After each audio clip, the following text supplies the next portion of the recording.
Welcome to Fox Quill Studios. This is The Moonlit Road by Ambrose Bierce, narrated by Suzy Fox.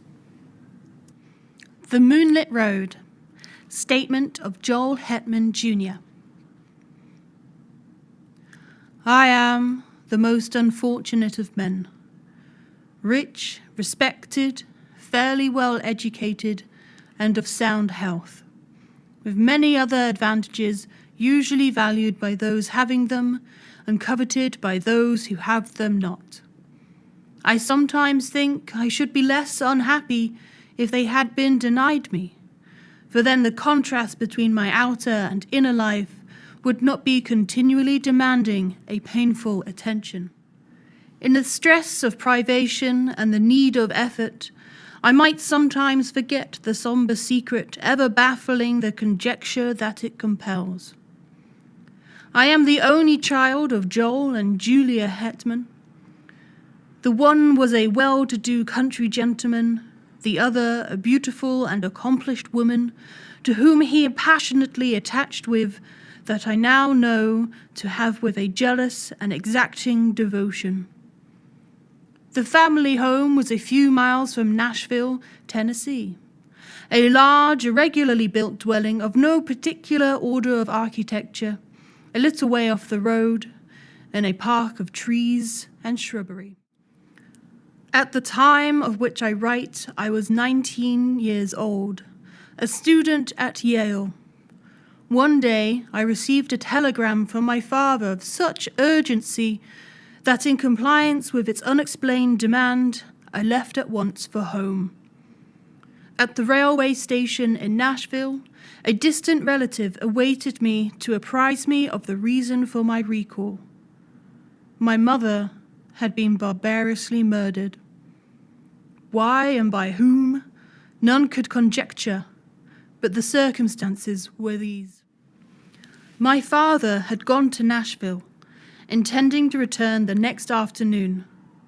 Something prevented his accomplishing the business in hand, so he returned on the same night, arriving just before the dawn. In his testimony before the coroner, he had explained that having no latchkey and not caring to disturb the sleeping servants, he had, with no clearly defined intention, gone round to the rear of the house. As he turned an angle of the building, he heard a sound of a door gently closed, and saw, in the darkness, indistinctly the figure of a man, which instantly disappeared among the trees of the lawn. A hasty pursuit and brief search of the grounds, in the belief that the trespasser was someone secretly visiting a servant, providing fruitless. He entered at the unlocked door and mounted the stairs to my mother's chambers. Its door was open, and stepping into the black darkness, he fell headlong over some heavy object on the floor. I may spare myself the details. It was my poor mother, dead of strangulation by human hands. Nothing had been taken from the house. The servants had heard no sound, and excepting those terrible finger marks upon the dead woman's throats, dear God, that I might forget them, no trace of the assassin was ever found. I gave up my studies and remained with my father, who, naturally, was greatly changed. Always of a sedate, taciturn disposition, he now fell into so deep a dejection that nothing could hold his attention. Yet anything, a football, the sudden closing of a door, aroused him in a fitful interest. One might have called it an apprehension. At any small surprise of the senses, he would start visibly and sometimes turn pale, when relapse into a melancholy apathy deeper than before. I suppose he is what is called a nervous wreck. As to me, I was younger than I am now. There is much in that. Youth is Gilead, in which a balm for every wound. Ah, that I might again dwell in that enchanted land, unacquainted with grief. I knew not how to appraise my bereavement. I could not rightly estimate the strength of the stroke. One night, a few months after the dreadful event, my father and I walked home from the city. The full moon was about 3 hours above the eastern horizon. The entire countryside had the solemn stillness of a summer night. Our footfalls and the careless song of the katydids was the only sound aloof. Black shadows of bordering trees lay athwart the road, which, in the short reaches between, gleamed a ghostly white.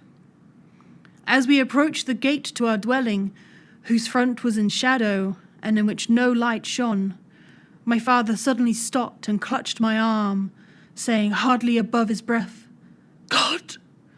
God, what is that?" "I hear nothing," I replied. "But see," he said, pointing along the road directly ahead. I said, "Nothing is there. Come, father, let us go in. You are ill." He had released my arm and was standing rigid and motionless in the center of the illuminated roadway, staring like one bereft of sense. His face in the moonlight showed a pallor and fixity inexpressibly distressing. I pulled gently on his sleeve, but he had forgotten my existence. Presently, he began to retire backwards, step by step, never for an instant removing his eyes from what he saw, or thought he saw. I turned half round to follow, but stood irresolute. I do not recall any feeling of fear, unless a sudden chill was its physical manifestation. It seemed as if an icy wind had touched my face and enfolded my body from head to foot. I could feel the stir of it in my hair. At that moment, my attention was drawn to a light that suddenly streamed from an upper window of the house. One of the servants, awakened by what mysterious premonition of evil who can say, and in obedience to an impulse that she was never able to name, had lit a lamp. When I turned to look for my father, he was gone, and in all those years that have passed, no whisper of his fate has come across the borderland of conjecture from the realm of the unknown. Chapter 2. Statement of Caspar Grattan. Today I am said to live. Tomorrow, here in this room, will lie a senseless shape of clay that all too long was I. If anyone lift the cloth from the face of that unpleasant thing, it will be in gratification of a mere morbid curiosity. Some, doubtless, will go further and inquire, who was he? In this writing, I supply the only answer that I am able to make, Caspar Grattan. Surely that should be enough. The name has served my small need for more than 20 years of a life of unknown length. True, I gave it to myself, but lacking another, I had the right. In this world, one must have a name. It prevents confusion, even when it does not establish identity.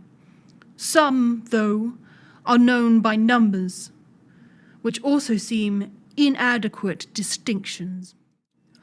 One day, for illustration, I was passing along a street of a city far from here, when I met two men in uniform, one of whom, half pausing and looking curiously into my face, said to his companion, "That man looks like 767.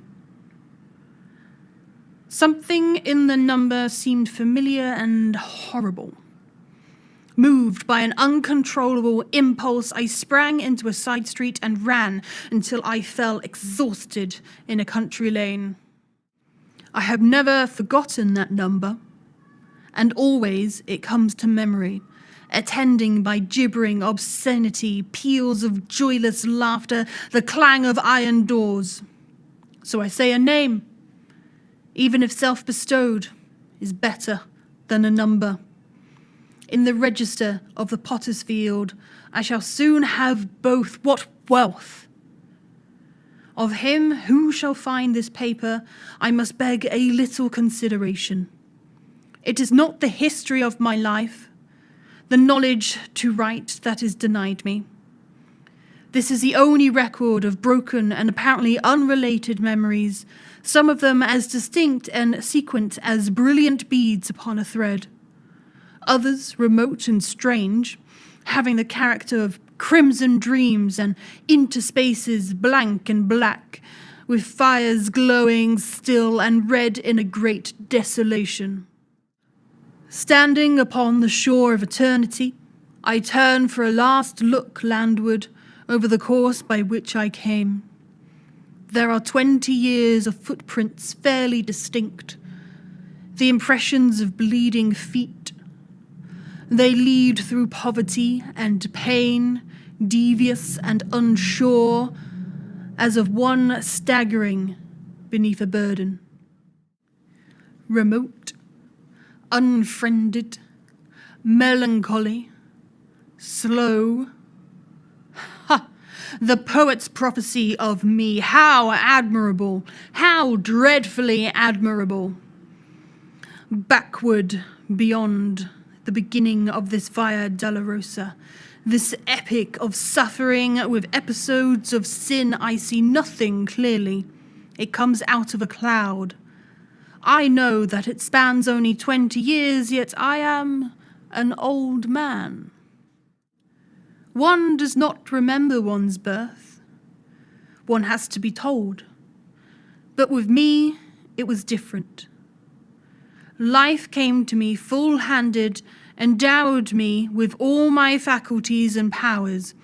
Of a previous existence I know no more than others, for all have stammering imitations that may be memories and may be dreams. I know only that my first consciousness was of maturity in body and mind.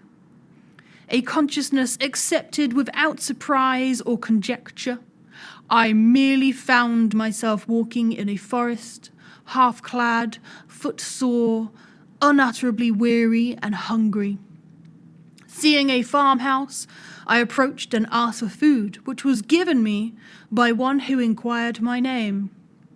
I did not know, yet knew that all had names. Greatly embarrassed, I retreated, and the night coming on, lay down in the forest and slept. The next day I entered a large town which I shall not name, nor shall I recount further incidents of the life that is now to end. A life of wandering, always and everywhere haunted by an overmastering sense of crime in punishment of wrong and of terror in punishment of crime. Let me see if I can reduce it to narrative. I seem once to have lived near a great city, a prosperous planter, married to a woman who I loved and distrusted. We had, in sometime scenes, one child, a youth of brilliant parts and promise. He is at all times a vague figure, never clearly drawn, frequently altogether out of the picture. One luckless evening, it occurred to me to test my wife's fidelity in a vulgar, commonplace way, familiar to everyone who was acquainted with the literature of fact and fiction. I went to the city, telling my wife that I should be absent until the following afternoon. When I returned before daybreak and went to the rear of the house, purposing to enter by a door which I had secretly so tampered that it would seem to lock, yet not actually fasten. As I approached it, I heard it gently open and close, and saw a man steal away into the darkness. With murder in my heart, I sprang after him, but he had vanished, without even the bad luck of identification. Sometimes now I cannot even persuade myself that it was a human being. Crazed with jealousy and rage, blind and bestial with all the elemental passions of insulted manhood, I entered the house and sprang up the stairs to the door of my wife's chambers. It was closed, but having tampered with its lock also, I easily entered, and despite the black darkness soon stood by the side of her bed. My groping hands told me that although disarranged, she was unoccupied. She is below, I thought, and terrified by my entrance, has evaded me in the darkness of the hall. With the purpose of seeking her, I turned to leave the room, but took a wrong direction, the right one. My foot struck her. Cowering in the corner of the room, instantly my hands were at her throat. Stifling a shriek, my hands were upon her struggling body, and there, in the darkness, without a word of accusation or reproach, I strangled her until she died. There ends the dream. I have related it to the past tense, but the present would be the better form, for again and again the sombre tragedy reenacts itself in my consciousness. Over and over I lay the plan, I suffer the confirmation, I redress the wrong, then all is blank. And afterwards the rain beats against the grimy window panes, or the snow falls upon my scant attire. The wheels rattle in the squalid streets where my life lies in poverty and mean employment. If there is ever sunshine, I do not recall it. If there are birds, they do not sing. There is another dream, another vision of the night. I stand among the shadows in a moonlit road. I am aware of another presence, but whose I cannot rightly determine. In the shadow of a great dwelling, I catch the gleam of white garments. And then the figure of a woman confronts me in the road. My murdered wife. There is death in the face. There are marks upon the throat. The eyes are fixed on mine with an infinite gravity which is not reproach, nor hate, nor menace, nor anything less terrible than recognition. Before this awful apparition, I retreat in terror, a terror that is upon me as I write. I can no longer rightly shape the words. See, they... Now, I am calm, but truly, there is no more to tell. The incident ends where it began, in darkness and in doubt. Yes, I am again in control of myself, the captain of my soul. But that is not respite. It is another stage and phase of expiation.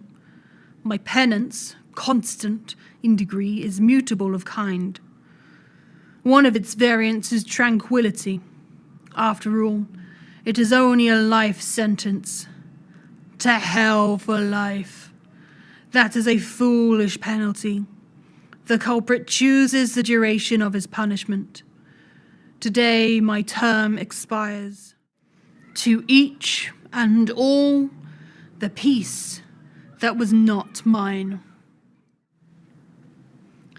Chapter 3. Statement of the late Julia Hetman through the medium Bayrolls. I had retired early and fallen almost immediately into a peaceful sleep, from which I awoke with that indefinable sense of peril which is, I think, a common experience in that other earlier life. Of its unmeaning character, too, I was entirely persuaded, yet that did not banish it.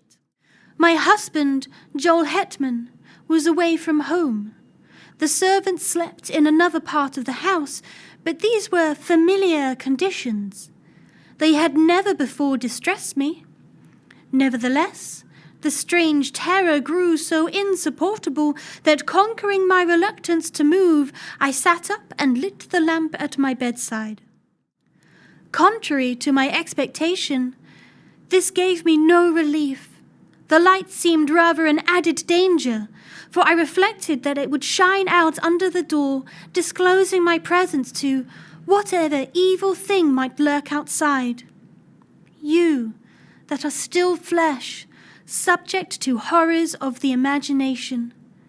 Think what a monstrous fear that must be which seeks in darkness security from malevolent existence of the night.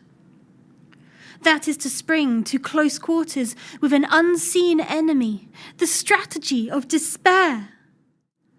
Extinguishing the lamp, I pulled the bedclothing about my head and lay trembling and silent, unable to shriek, forgetful to pray. In this pitiable state, I must have lain for what you call hours. With us there are no hours, there is no time. At last it came, a soft, irregular sound of footfalls on the stairs. They were slow, hesitant, uncertain, as of something that did not see its way. To my disordered reason, all the more terrifying for that, as the approach of some blind and mindless malevolence to which is no repeal. I even thought that I must have left the hall lamp burning, and the groping of this creature proved it a monster of the night. This was foolish and inconsistent with my previous dread of the light. But what would you have? Fear has no brains, it is an idiot. The dismissal witness that it bears and the cowardly counsel that it whispers are unrelated. We know this well. We, who have passed into the realm of terror, who skulk in eternal dusk among the scenes of our former lives, invisible even to ourselves and one another, yet hiding forlorn in lonely places, yearning for speech with our loved ones, yet dumb, and as fearful of them as they of us. Sometimes the disability is removed, the law suspended.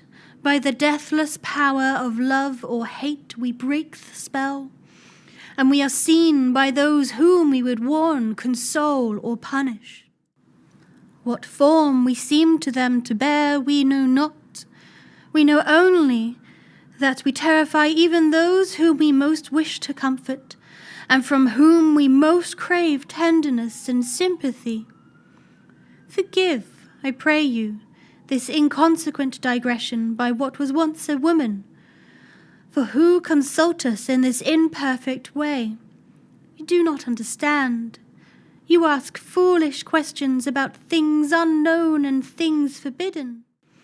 Much that we know and could impart in our speech is meaningless in yours. We must communicate with you through a stammering intelligence in that small fraction of our language that you yourselves can speak. You think that we are of another world. No. We have knowledge of no world but yours, though for us it holds no sunlight, no warmth, no music, no laughter, no song of birds, nor any companionship. Oh, God! What a thing it is to be a ghost, cowering and shivering in an altered world, a prey to apprehension and despair. No, I did not die of fright. The thing turned and went away. I heard it go down the stairs hurriedly, I thought, as if itself in sudden fear. Then I rose to call for help. Hardly had my shaking hand found the doorknob when, merciful heaven, I heard it returning. Its footfalls as it remounted the stairs were rapid, heavy, and loud. They shook the house. I fled to an angle of the wall and crouched upon the floor. I tried to pray. I tried to call the name of my dear husband. Then I heard the door thrown open. There was an interval of unconsciousness, and when I revived, I felt a strangling clutch upon my throat, felt my arms feebly beating against something that bore me backwards, felt my tongue thrusting itself from between my teeth. And then I passed into this life. No, I have no knowledge of what it was. The sum of what we knew at death is the measure of what we know afterward, of all that went before. Of this existence we know many things, but no new light falls upon any page of that. In memory is written all of it that we can read. There are no heights of truth overlooking the confused landscape of that duplicate domain. We still dwell in the valley of the shadow, lurk in its desolate places, peering from brambles and thickets of its mad, malign inhabitants. How should we have new knowledge of that fading past? What I am about to relate happened on that night. We know when it is night, for then you retire to your houses, and we can venture from our places of concealment to move unafraid about our old homes, to look in at the windows, even to enter and gaze upon your faces as you sleep. I had lingered long near the dwelling where I had been so cruelly changed to what I am, as we do while let any that we love or hate remain. Vainly I had sought some existence of manifestation, some way to make my continued existence and my great love and poignant pity understood by my husband and son. Always, if they slept, they would wake, or if in my desperation I dared approach them when they were awake, they would turn toward me with terrible eyes of the living, frightening me by the glances that I sought from the purpose that I held. On the night I had searched for them without success, fearing to find them, they were nowhere in the house, nor about the moonlit lawn. For although the sun is lost to us forever, the moon, full-orbed or slender, remains to us.